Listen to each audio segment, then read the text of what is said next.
제가 은행에서 본 가장 이상한 예금이 하나 있습니다. 매달 25일 창구 앞에 앉아 통장 하나에 현금 3만 원을 넣고 가는 노인이 있었습니다. 기계로 하면 1분이면 될 일을 1시간을 기다려서 굳이 사람 손으로 합니다.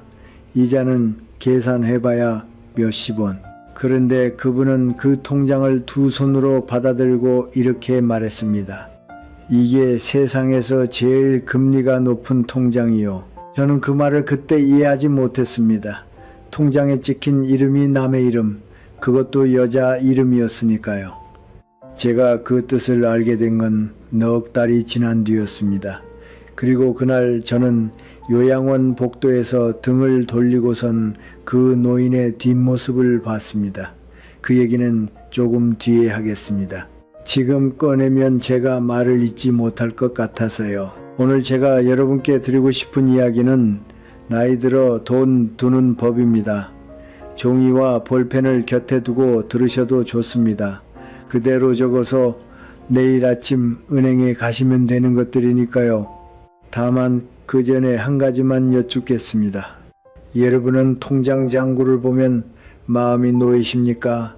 아니면 어쩐지 겁이 나십니까? 저는 겁이 났습니다. 그 얘기부터 해야겠습니다. 1억 4천만 원을 쥐고 3년을 떨었습니다. 제가 아는 어느 노부인의 이야기로 시작하겠습니다.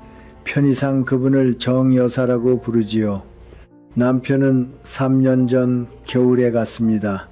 읍내에서 철물점을 40년 한 사람입니다.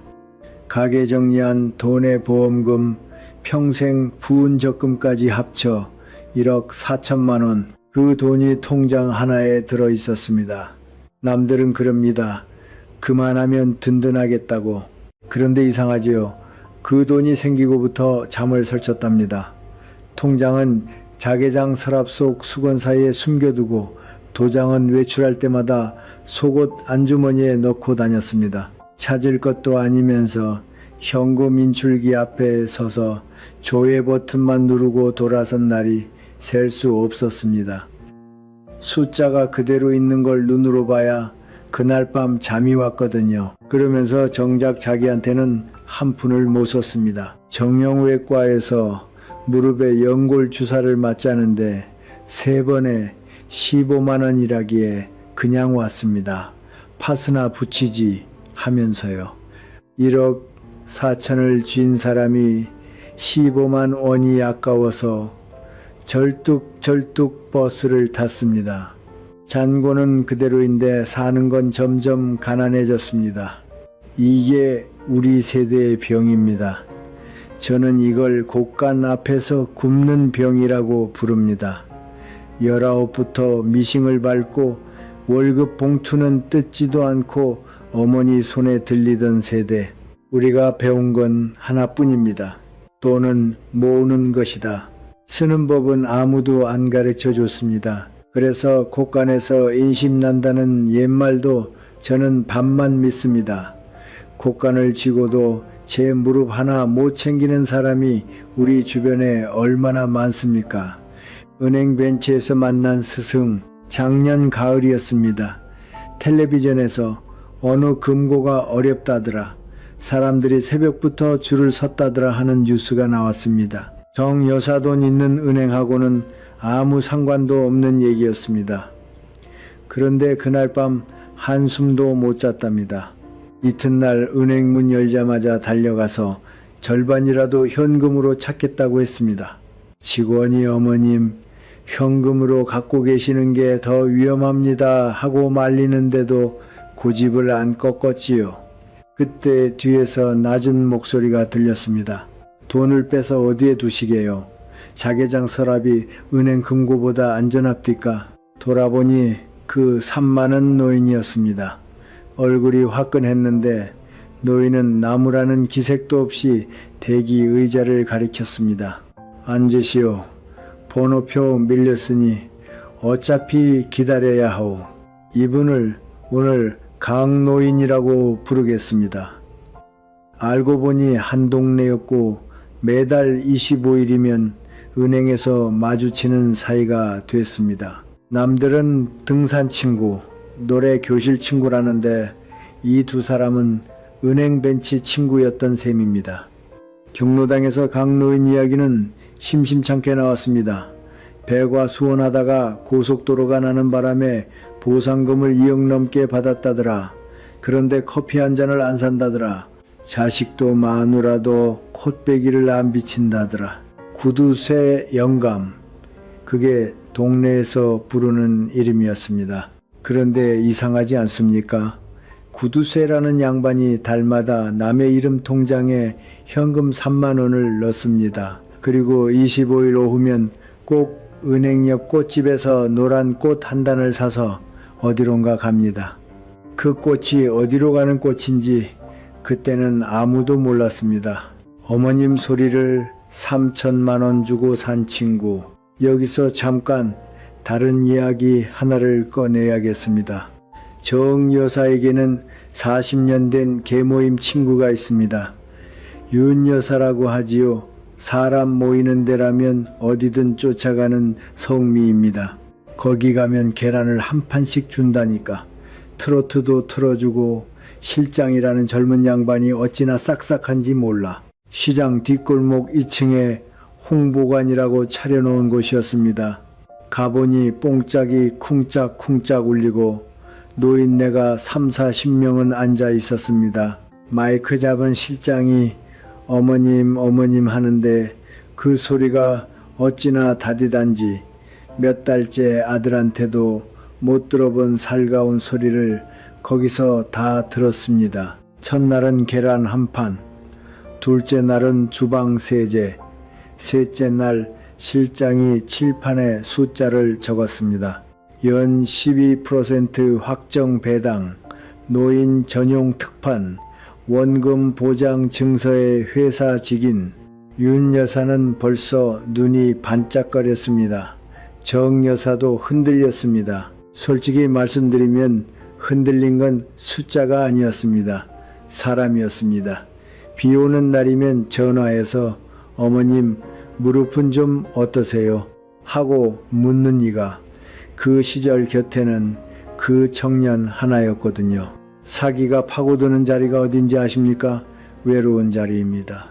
그날 밤 안방에 홍보관 종이를 펴놓고 계산기를 두드렸습니다. 5천만 원이면 한 달에 50만 원, 기초연금에 유족연금 합쳐 80만 원 남짓으로 사는 처지에 그 50만 원이 얼마나 커 보이던지요. 그런데 계산기를 놓고 나니 이상하게 손이 차가웠답니다. 세상에 나 같은 늙은이한테만 이자를 2배, 3배 얹어준다는 게 아무리 생각해도 앞뒤가 안 맞지 않습니까? 25일 은행 벤치에서 강 노인에게 슬쩍 물었습니다. 노인은 끝까지 듣더니 딱 잘라 말했습니다. 원금 보장, 확정 배당, 그 두 마디를 은행하고 우체국 밖에서 들으면 100이면 100 도둑놈 소리요. 증서도 준다는데요. 노인이 피식 웃는데 눈은 안 웃더랍니다. 종이에 도장 찍는 거야. 나도 하오. 정미거든 가서 그 젊은이한테 딱 한 가지만 물어보시오. 내가 내일 죽으면 이 돈이 누구한테 갑니까? 그 대답이 1분 안에 안 나오면 도둑이요. 그 질문 하나를 들고 홍보관에 갔습니다. 실장이 여느 때처럼 어머님 하고 달려오기에 그대로 물었지요.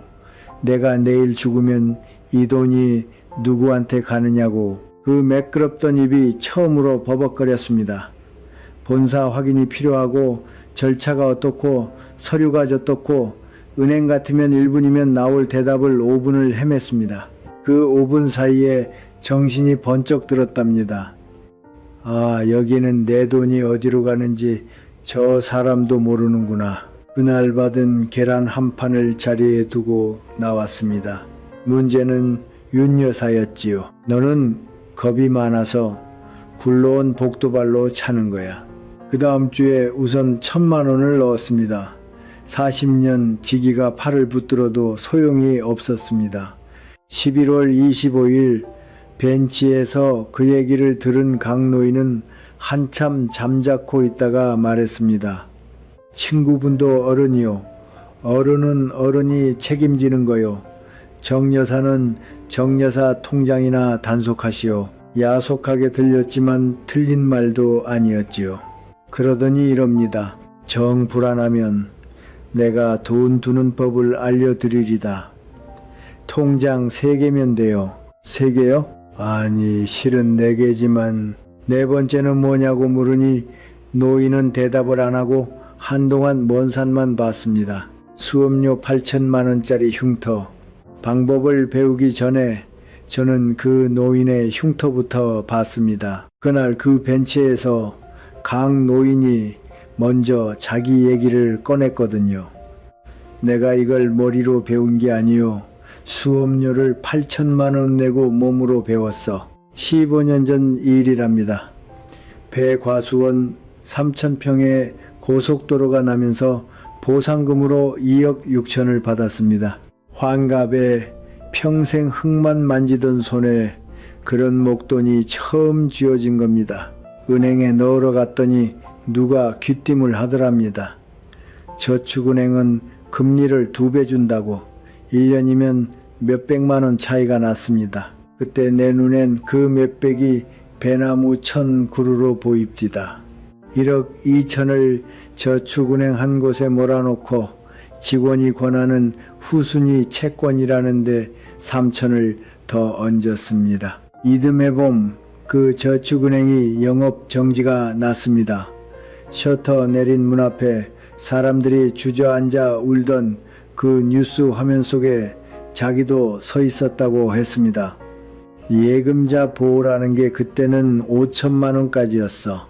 그 외에는 몇 년을 기다려서 쥐꼬리만큼 돌려받았고 후순위인가 뭔가는 그냥 종이 조각이 됐어. 8천만 원이 그렇게 날아갔습니다. 노인은 남 얘기하듯 담담한데 저는 그 담담함이 더 아팠습니다. 흉터가 그만큼 마르려면 사람이 얼마나 오래 알아야 하는지 저도 조금은 알거든요. 그런데 정여사, 내가 그때 잃은 게 돈만이 아니요. 노인은 넉 달을 방에서 안 나왔답니다. 그 사이에 부인 되시는 분이 60 넘은 나이에 말 한마디 없이 시장 반찬 가게로 일을 나갔습니다. 새벽 5시에 나가 온종일 서서 전 부치고 밀가루 묻히고 그 일을 5년을 했습니다. 집사람이 원망 소리를 한 번을 안 합디다. 딱 한 번 밤에 무릎이 아파서 끙끙 소리를 내고는 그것도 미안하다고 웃어요. 나는 그 웃는 낯이 시방도 제일 아파. 정 여사는 가만히 자기 무릎을 내려다봤답니다. 15만 원이 아까워서 절뚝거리던 그 무릎을요. 그때 결심했소. 돈을 다시 모으는 것보다 돈 때문에 사람 잃는 일을 다시는 안 만들겠다고. 그 말 끝에 노인이 한참 뜸을 들이다가 어렵게 입을 뗐습니다. 미안하오만 오늘 나 좀 도와주겠소? 여자 내복을 사야 하는데 내가 도무지 치수를 몰라서. 누구 드릴 거냐고 물으니 노인은 들고 있던 그 낡은 통장을 한참 내려다봤습니다. 우리 집사람이요. 요양원에 4년째 있어. 치매요. 경로당 소문처럼 마누라가 안 보이는 게 아니라 못 보는 자리에 계셨던 겁니다. 속옷 가게에서 분홍 내복을 한 벌 고르고 노인은 여느 때처럼 꽃집에서 노란 프리지어 한 단을 샀습니다. 처녀적부터 노란 꽃만 보면 걸음을 멈추던 사람이요. 이 나이에 새삼스럽게 꽃집 출입이라니 허참. 머쓱하게 웃으시는데 웃을 수가 없었답니다. 날마다 그 꽃이 가던 데가 어딘지 그제야 안 겁니다. 은행에서 왔습니다. 요양원은 읍내 외곽 언덕에 있었습니다. 면회실에서 기다리는데 요양보호사 선생님이 휠체어를 밀고 오면서 인사를 합니다. 어머님, 오늘 은행 아저씨 오셨네요. 은행 아저씨라니 무슨 소린가 했지요. 하얀 머리를 곱게 빗은 할머니가 앉아 계셨습니다. 통장 속 그 이름이 사람이 되어 눈앞에 온 순간이었습니다. 노인이 다가가서 손을 잡는데 부인이 방긋 웃으며 이러셨습니다. 어서 오세요. 그런데 누구신지요? 48년을 같이 산 남편 얼굴을 보고 하시는 말씀이었습니다. 노인은 눈 하나 깜짝 안 하고 대답했습니다. 은행에서 왔습니다. 통장 정리해드리러 왔지요. 그 목소리가 어찌나 태연한지 그 태연함에 코끝이 시큰했답니다. 노인이 내복구러미 위에 통장을 올려드렸습니다. 그러자 부인의 손이 달라졌습니다. 방금까지 무릎 위에서 가만가만 떨리던 손이 통장만은 익숙하게 펼치더니 가슴 주머니에서 돋보기를 꺼내 쓰고 한 줄 한 줄 손가락으로 짚어가며 읽는 겁니다. 입금 3만원, 입금 3만원, 입금 3만원. 마지막 줄까지 짚고 난 얼굴이 환해졌습니다. 이번 달도 들어왔네. 우리 그이가 붙인 돈이에요. 쌀값 걱정은 없겠어. 그러고는 통장을 가슴에 꼭 품고 아이처럼 고개를 끄덕이다가 스르르 눈을 감으셨습니다. 세상에서 제일 두꺼운 이불을 덮은 얼굴이었습니다.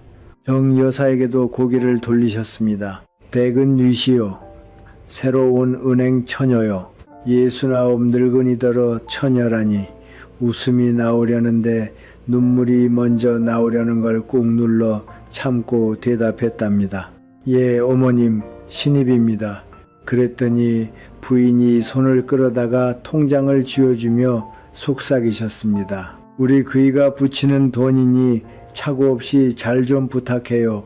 그이 손이 갈라지도록 번 돈이라. 예, 대답은 했는데 목이 메어서 그 다음 말을 못했습니다. 의사도 못 재우는 사람을 통장이 재웁니다. 복도로 나와서야 노인이 말을 이었습니다. 집사람은 나를 잊었소.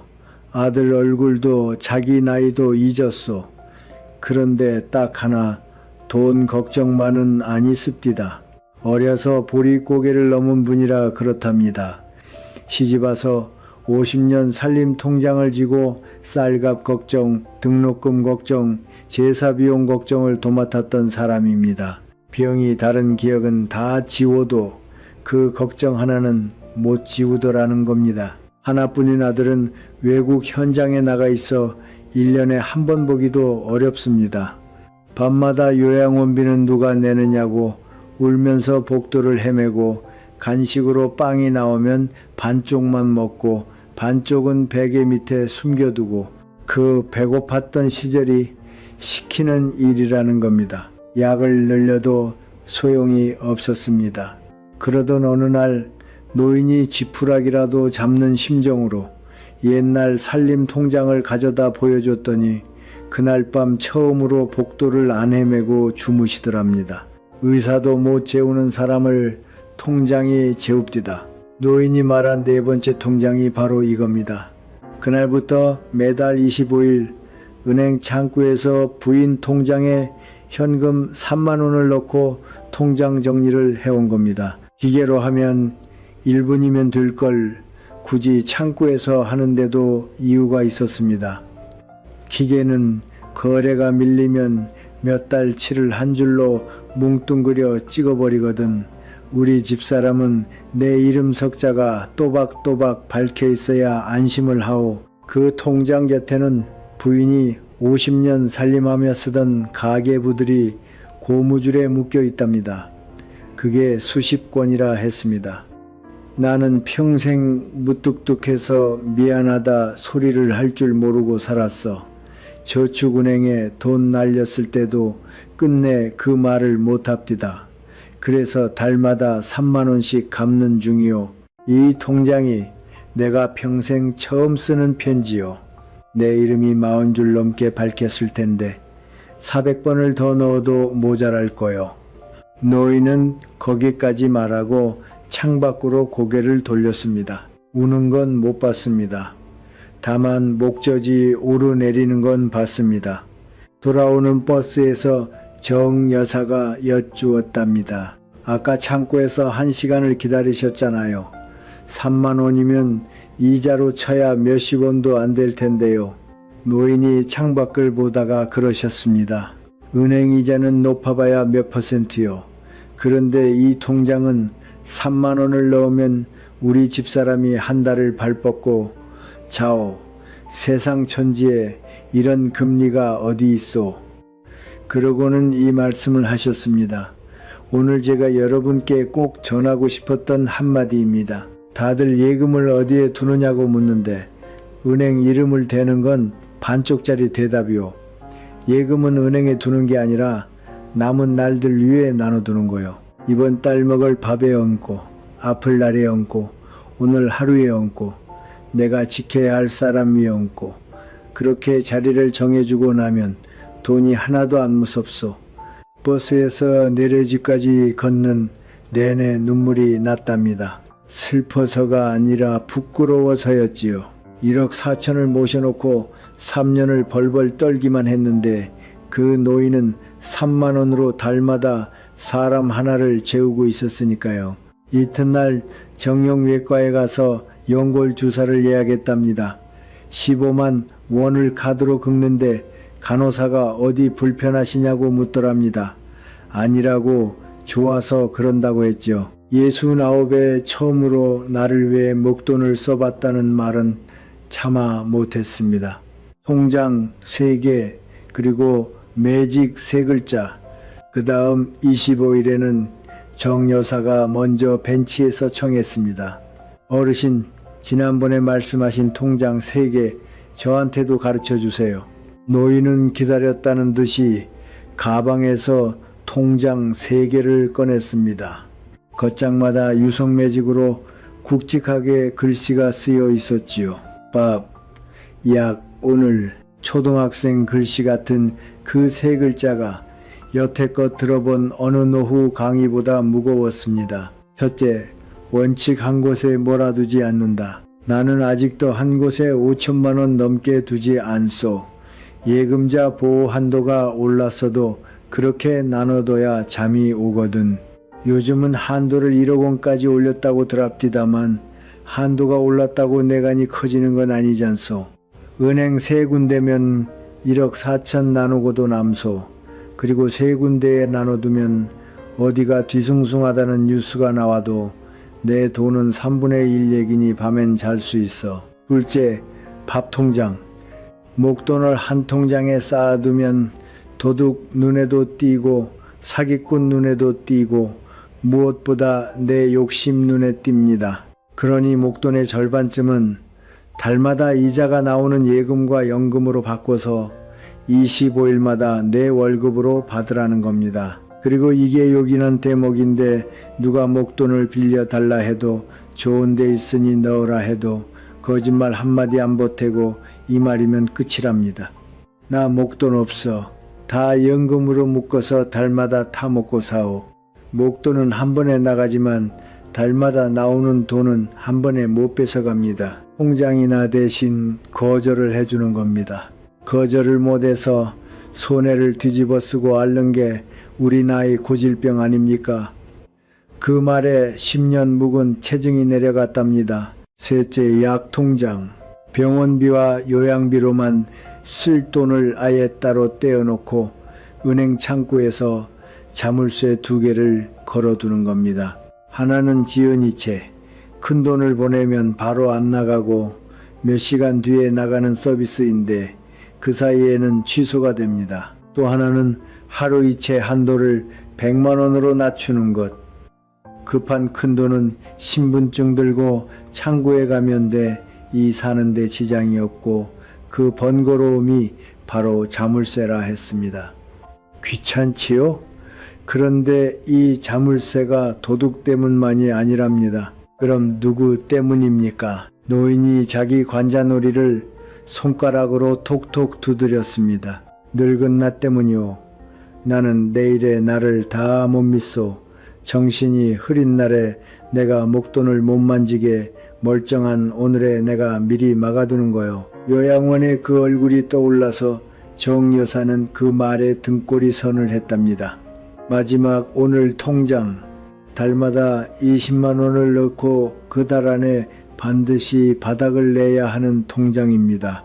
남으면 벌금으로 다음 달에 그만큼 덜 넣습니다. 그 돈으로 목욕탕 정기권을 끊고 국밥 한 그릇 사자시고 경로당에 커피 믹스 한 통 사 들고 가시고요. 커피 한 잔 안 사는 구두쇠라는 소문은 그럼 뭐냐니까 노인이 허참하고 웃었습니다. 다방 커피 한 잔 5,000원은 아깝고 경로당 믹스 한 통 2만 원은 안 아깝소.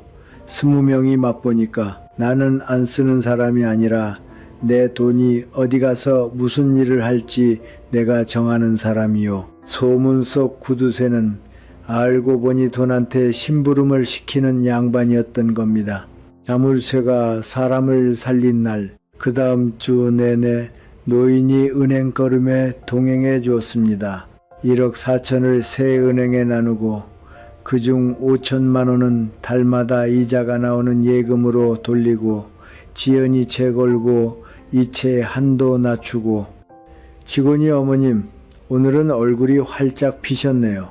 할 만큼 낯빛이 달라졌던가 봅니다. 집에 와서는 자개장 서랍에서 통장들을 꺼내놓고 문방구에서 산유성 매직 뚜껑을 열었습니다.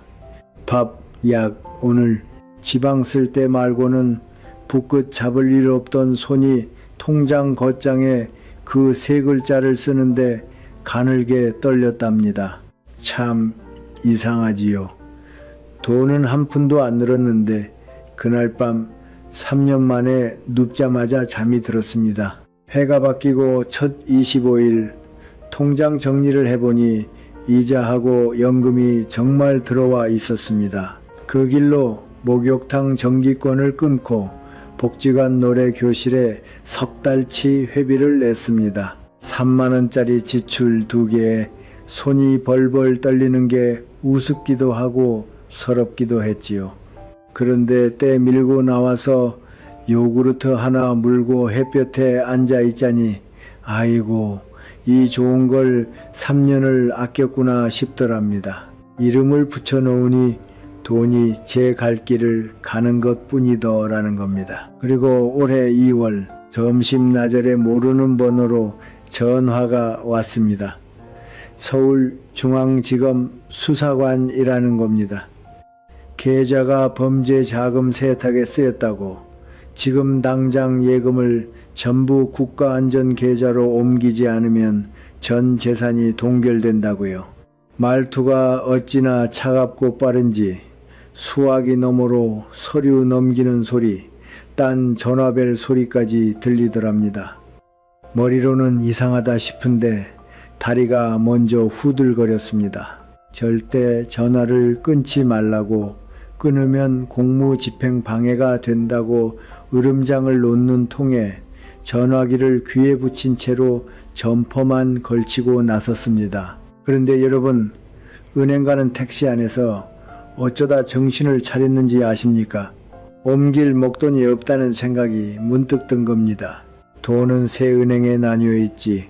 5천만 원은 달마다 이자 타먹는 예금에 묶여 있지. 하루 이체 한도는 100만 원이지. 저쪽에서 아무리 전 재산을 옮기라고 다그쳐도 오늘의 나에게는 그럴 재주가 아예 없는 겁니다. 머리가 자기를 지킨 게 아니라 미리 채워둔 자물쇠들이 지키고 있었던 겁니다. 그래도 수화기 속 남자가 우선 100만 원이라도 보내라고 몰아붙이는 통에 손이 절로 움직였습니다만 창구 앞에 앉는 순간 노인이 언젠가 벤치에서 지나가듯 하신 말이 떠올랐습니다. 은행 창구에서 전화를 못 끊게 하는 놈은 100이면 100도둑이요. 전화기를 창구 대리석 위에 엎어놓았습니다. 손은 사시나무 떨듯 떨리는데 엎어놓고 나니 세상이 이상하게 조용해지더랍니다. 직원이 놀라서 어머님 무슨 일 있으세요? 하고 묻기에 입에서 나온 말이 이겁니다. 아가씨, 나 지금 보이스피싱 당하는 중인가 봐. 좀 도와줘요. 그 다음은 은행에서 다 알아서 해줬습니다. 경찰이 오고 그 번호는 가짜로 확인되고 택시에서 얼떨결에 눌러버린 100만 원짜리 이체 하나도 지연 이체에 걸려서 취소가 됐습니다. 경찰관 말이 창구까지 왔다가 이렇게 돌아서는 분은 열에 한둘이 될까 말까랍니다. 그 한둘이 된 게 자기 잘난 덕이 아니라는 걸 여러분은 이제 아시겠지요. 그날 저녁에야 아들한테 전화로 얘기했답니다. 한참 말이 없다가 목이 잠긴 소리로 엄마 나 지금 내려갈게 하더랍니다. 밤 10시에 서울에서 내려온 아들이 현관에서 얼굴을 보더니 어린애처럼 울더랍니다. 그 등짝을 두드리면서 속으로 생각했답니다. 이 손에 힘이 남아있는 것도 오늘 우리 모자가 이렇게 부둥켜 안을 수 있는 것도 다 그 노인의 통장 3개 덕이구나. 아들은 그날 밤 통장 겉장의 매직 글씨를 한참 들여다보더니 물었습니다. 엄마, 이건 누가 알려줬어? 은행 벤치 친구가. 피식 웃는데 웃는 눈이 젖어 있더랍니다. 이튿날 아들이 손을 잡고 은행에 같이 가자고 하더랍니다. 뭘 하나 했더니 창구에서 자기도 지연이체를 신청하는 겁니다. 엄마, 나도 걸어놓게. 회사 동료도 당했거든. 이거 나이 문제가 아니더라고. 서울 올라가는 길에는 전화로 그럽디다. 다음에 내려오면 자기 통장 겉장에 뭐라고 쓸지 같이 정하자고요. 이른데 놈이가 39 아들한테 돈 지키는 법을 가르칠 줄 세상일 참 모를 일입니다. 국밥 2그릇. 윤 여사 얘기를 안 하고 넘어갈 순 없겠지요. 홍보관은 지난 3월에 하루아침에 없어졌습니다.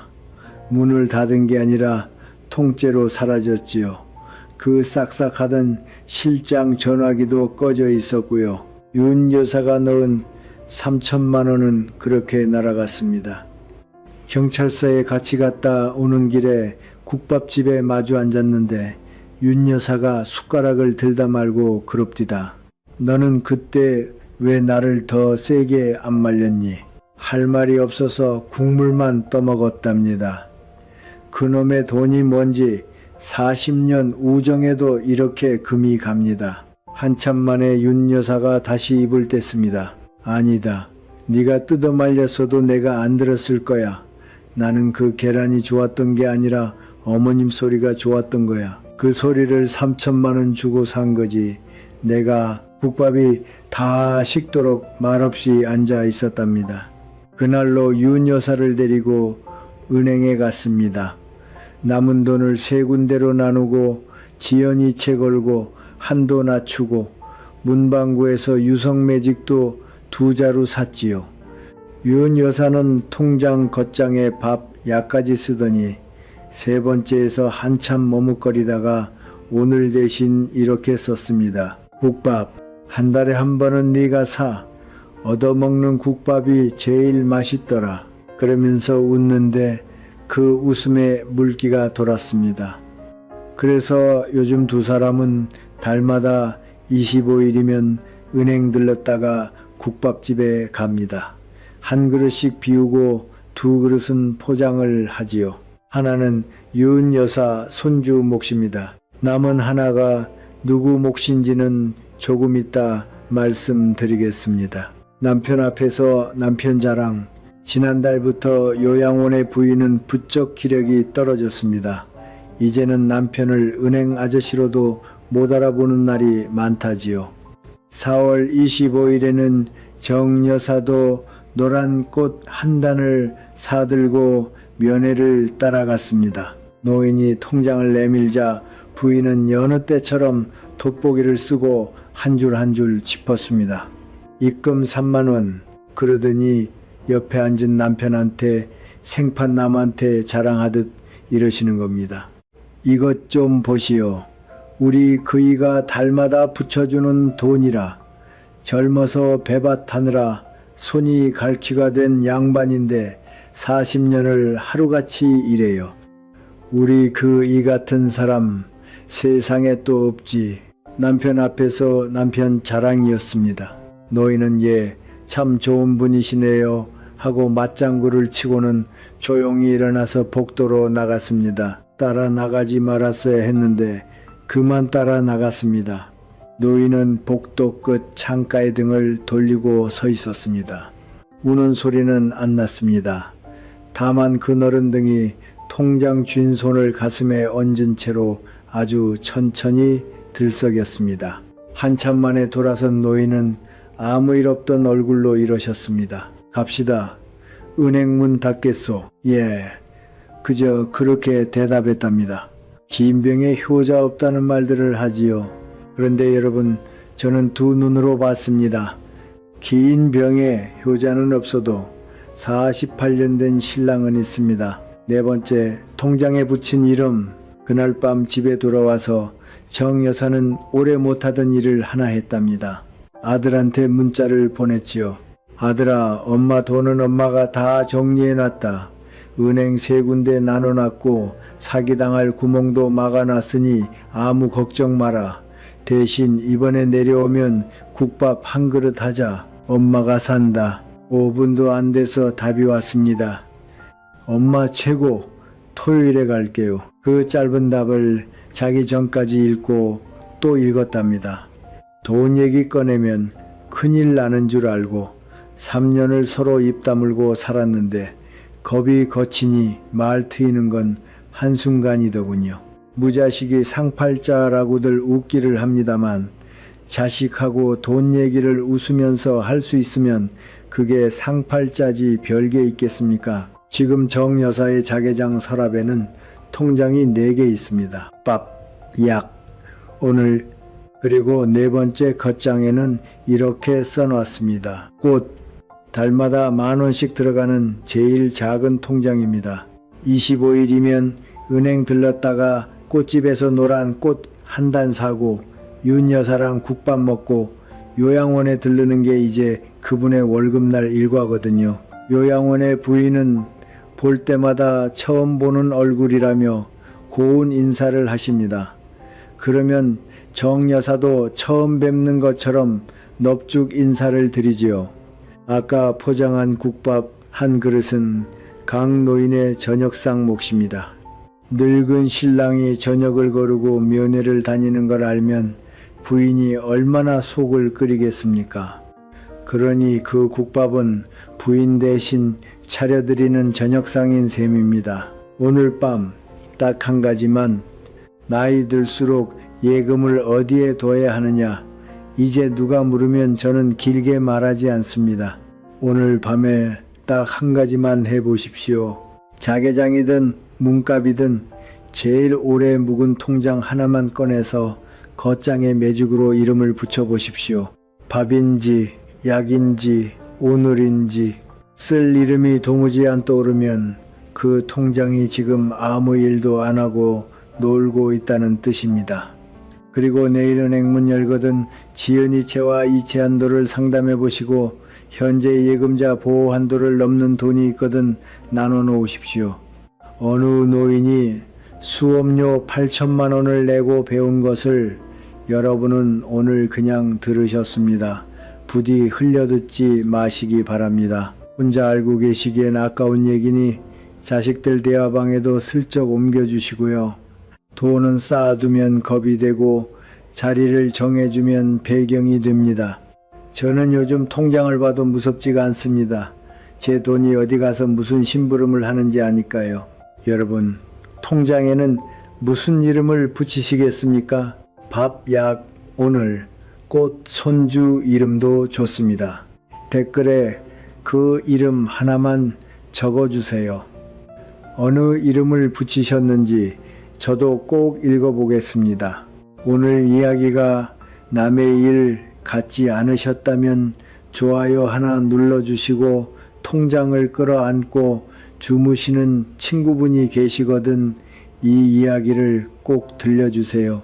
구독하고 알림 설정을 해두시면 다음 25일에도 은행 벤치 같은 이야기를 들고 찾아뵙겠습니다. 늘 밥 잘 챙겨 드시고 건강하십시오.